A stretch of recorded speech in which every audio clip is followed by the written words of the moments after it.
Hello.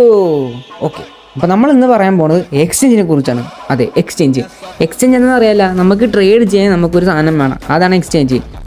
എത്ര പറഞ്ഞാൽ മതി. ഓക്കെ, ബാക്കി ഡെഫിനേഷൻ ഒന്നുമില്ല. ഫസ്റ്റ് എക്സ്ചേഞ്ച് എല്ലാവർക്കും അറിയാം, ബിനാൻസ്. ബിനാൻസ് പിന്നെ ബൈപിറ്റിക്ക് അറിയാല്ല. ബിനാൻസ് എന്ന് പറയുമ്പോൾ അതിൽ ഫീ കൂടുതലാണ്, നമുക്ക് ചെറിയ പൈസ നമുക്ക് ട്രേഡ് ചെയ്യാൻ പറ്റത്തില്ല.